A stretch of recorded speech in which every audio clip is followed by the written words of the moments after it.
اسلام آباد کے پیمز اسپتال کی نرسری میں آگ لگنے سے 14 نومولود جاں بحق۔ آگ ایئر کنڈیشن کا کمپریسر پھٹنے سے لگی یا شارٹ سرکٹ سے، تحقیقات جاری۔ اسپتال حکام کا کہنا ہے کہ آگ گائنی وارڈ کی MCH وارڈ کے تیسرے فلور پر لگی۔ آگ لگنے کے وقت نرسری میں 15 بچے موجود تھے۔ لیڈی ڈاکٹر صرف ایک بچے کو بچا سکیں۔ دوسری جانب واقعے کی انکوائری کے لیے ایڈیشنل ڈپٹی کمشنر جنرل کی سربراہی میں کمیٹی تشکیل دے دی گئی۔ انکوائری کمیٹی آگ لگنے کی وجوہات کا تعین کرے گی۔ تحقیقات کے بعد 24 گھنٹے میں رپورٹ پیش کرے گی۔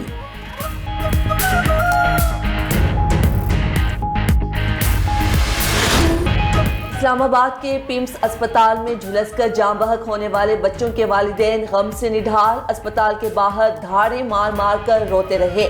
والدین نے الزام لگاتے ہوئے کہا کہ جس وقت آگ لگی عملہ انکیوبیشن سینٹر میں نہیں تھا، NICU لاک تھا۔ NICU کیوں لاک تھا؟ ہمیں اسپتال اندر بھی جانے نہیں دیا گیا۔ ہمیں صرف یہ بتا دیا گیا کہ بچے جاں بحق ہو گئے ہیں۔ ریسکیو ٹیمز بھی دیر سے پہنچی۔ ہم خود بچوں کو نکالنے کی کوشش کرتے رہے۔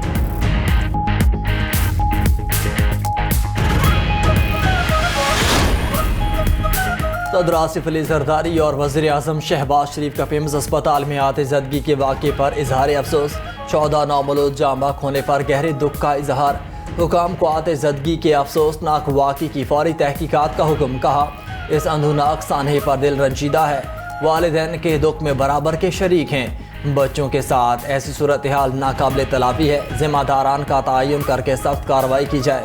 وفاقی وزیر صحت مصطفیٰ کمال نے کہا کہ 14 بچوں کے جاں بحق ہونے کی تصدیق ہو چکی۔ متعلقہ حکام والدین کے ساتھ رابطے میں ہیں۔ واقعے کی تحقیقات ہوں گی۔ ذمہ داران کے خلاف سخت کارروائی کی جائے گی۔ چیئرمین سینیٹ یوسف رضا گیلانی، وفاقی وزیر داخلہ محسن نقوی اور وزیر اعلیٰ پنجاب مریم نواز کا بھی واقعے پر اظہار افسوس۔ والدین سے دلی ہمدردی اور تعزیت کا اظہار۔ وفاقی وزیر طارق فضل چودھری، چیف کمشنر اسلام آباد اور IG علی ناصر رضوی کا پیمز اسپتال کا دورہ، جائے وقوع کا معائنہ کیا، امدادی سرگرمیوں کا جائزہ لیا۔ طارق فضل چودھری نے کہا کہ شارٹ سرکٹ کی وجہ سے آگ لگی۔ آتش زدگی بہت تیزی سے ICU میں پھیلی۔ غفلت کے ذمہ داروں کو قرار واقعی سزا دی جائے گی۔ PTI کے سیکرٹری جنرل سلمان اکرم بھی پیمز اسپتال پہنچ گئے۔ ادھر برطانوی ہائی کمیشن کا پیمز اسپتال میں آتش زدگی پر اظہار افسوس۔ جاں بحق بچوں کے والدین، اہل خانہ سے تعزیت، متاثرین سے ہمدردی، یکجہتی کا اظہار کیا۔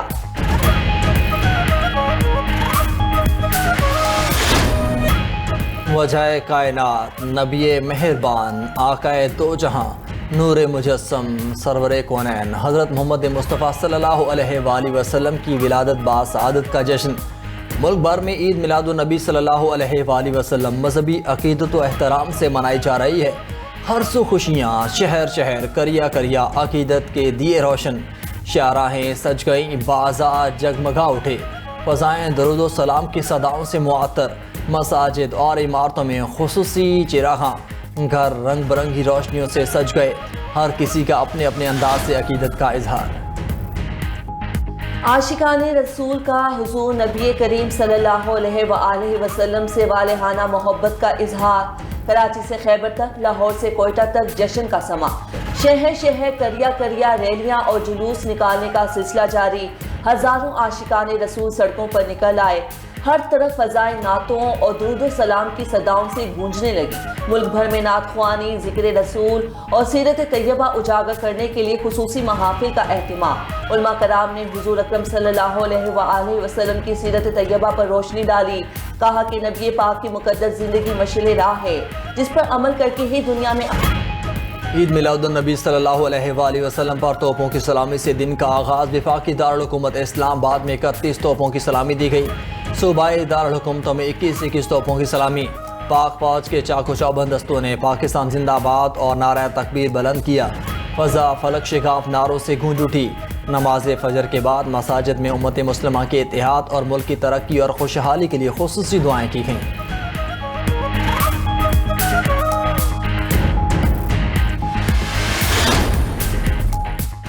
صدر مملکت اور وزیر اعظم کی عید میلاد النبی پر قوم کو مبارکباد۔ صدر آصف زرداری نے اپنے پیغام میں کہا، نوجوان نسل کو سیرت طیبہ سے رہنمائی حاصل کرتے ہوئے علم، بلند کردار، محنت اور خدمت انسانیت کو اپنی زندگی کا مقصد بنانا چاہیے۔ بحیثیت امت محمدی ہم پر لازم ہے کہ عدل و انصاف، برداشت، بین المذاہب ہم آہنگی کا عملی مظاہرہ کریں۔ وزیر اعظم شہباز شریف بولے، اسوہ حسنہ تمام مسلمانوں کے لیے مشعل راہ ہے۔ رسول اللہ کی ذات مبارک دین اسلام کی تعلیمات کا بہترین نمونہ ہے۔ وزیر اعلیٰ مریم نواز نے کہا کہ سیرت نبوی صلی اللہ علیہ وآلہ وسلم کی اتباع دنیا اور آخرت میں کامیابی کی نوید ہے۔ امریکہ اور ایران نے نئی جنگ بندی پر اتفاق کر لیا، روسی میڈیا کا دعویٰ۔ میڈیا رپورٹ کے مطابق جنگ بندی میں آبنۂ ہرمز سے متعلق نیویگیشن بھی شامل۔ معاہدے کے تحت آبنۂ ہرمز میں جہاز رانی کی مکمل آزادی فراہم کی جائے گی۔ ایران اور پاکستان میں موجود ذرائع نے نئی جنگ بندی کی تصدیق کی۔ جنگ بندی کا باضابطہ اعلان آئندہ چند روز میں متوقع۔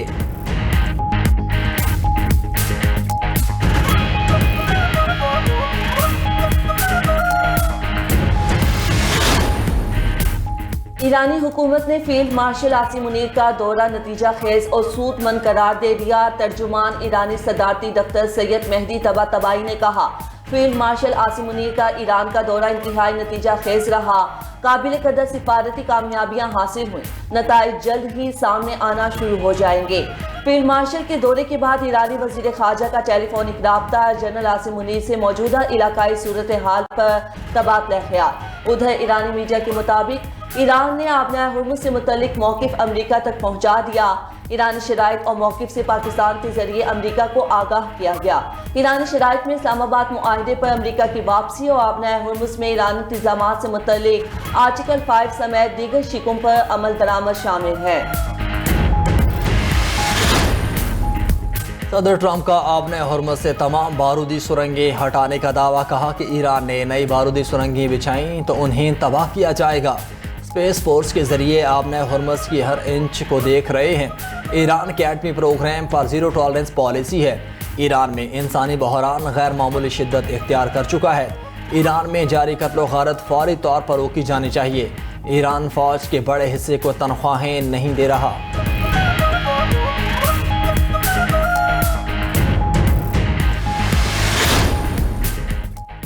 عمان اور ایران کی وزرائے خارجہ کی تہران میں ملاقات، آبنۂ ہرمز کے ذریعے محفوظ بحری آمد و رفت کی بحالی کی اہمیت پر زور۔ مشترکہ اعلامیے کے مطابق دونوں ممالک کی خود مختاری کے تحفظ کو بھی یقینی بنانے پر اتفاق کیا گیا۔ دونوں رہنماؤں نے آبنۂ ہرمز سے متعلق لاہ عمل پر بھی تبادلہ خیال کیا۔ عارضی بحری راہداری اور بارودی سرنگوں کی صفائی کے لیے منصوبہ شروع کرنے پر بات چیت ہوئی۔ فریقین کے درمیان تکنیکی مذاکرات جاری رہیں گے۔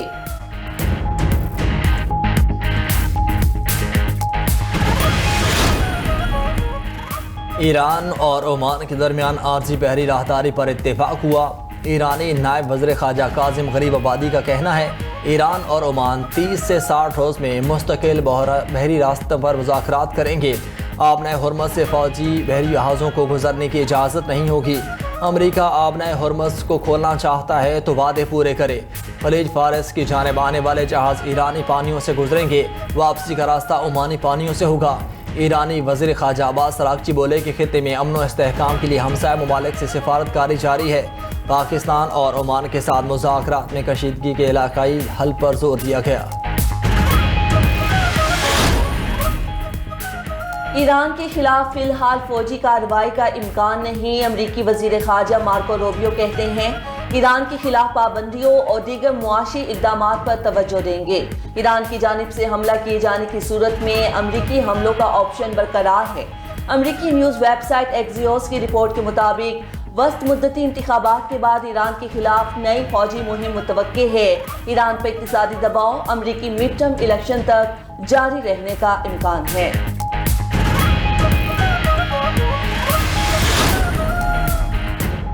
وزیر اعلیٰ پنجاب مریم نواز کی چینی صوبہ شنجیانگ کے پارٹی سیکرٹری اور سیاسی کمشنر ہی جونگ یو سے ملاقات۔ پنجاب اور شنجیانگ صوبوں کے درمیان اقتصادی ترقی اور تعاون کے فروغ پر بات چیت۔ دونوں صوبوں میں زراعت، صنعت، ٹیکنالوجی اور بنیادی ڈھانچے کے شعبوں میں تعاون بڑھانے کا عزم۔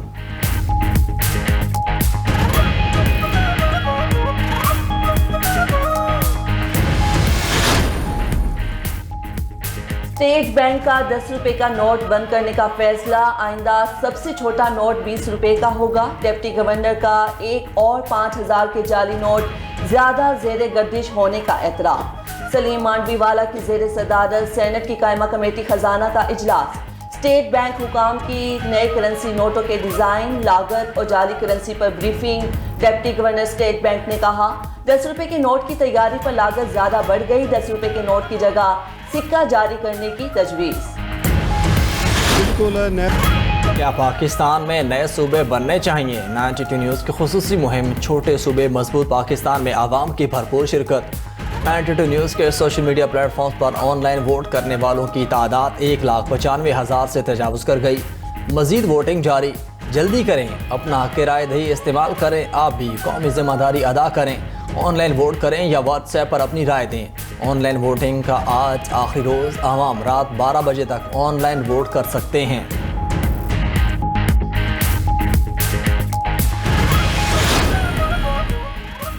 عالمی مارکیٹ میں تیل سستا، پاکستان میں مزید مہنگا ہو گیا۔ پیٹرول 1 روپے 12 پیسے اور ڈیزل 1 روپے 11 پیسے فی لیٹر مہنگا۔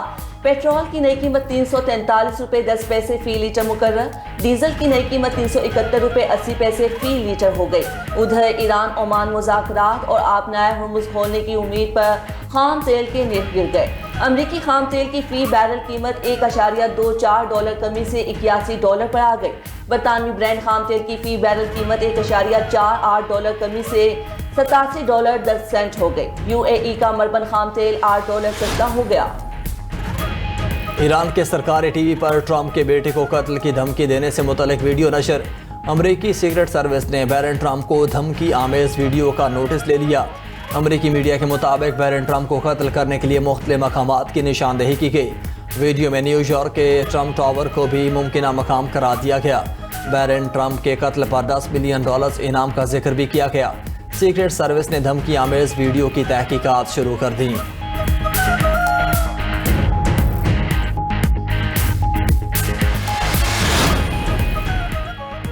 ٹرمپ کی ٹیرف وار پر کینیڈا کا جوابی وار۔ کینیڈا کا امریکی اشیاء پر $27 ارب کے جوابی ٹیرف کا اعلان۔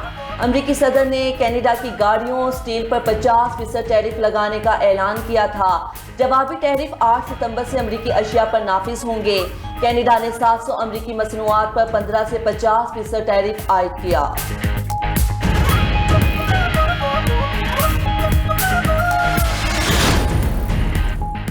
امریکی خفیہ ادارے CIA کے ڈائریکٹر جان ریڈ کلف خفیہ دورے پر ماسکو پہنچ گئے۔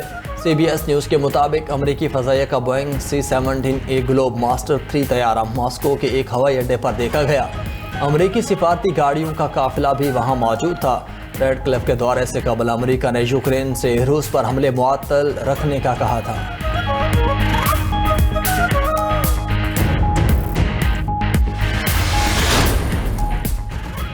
امریکی فوج کا بلیک ہاک ہیلی کاپٹر کولوراڈو میں گر کر تباہ۔ امریکی میڈیا کے مطابق ہیلی کاپٹر میں 4 فوجی اہلکار سوار تھے۔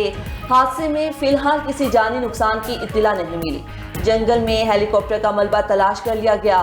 تباہ ہونے والے ہیلی کاپٹر کی مالیت $30 سے $33 ملین کے قریب ہے۔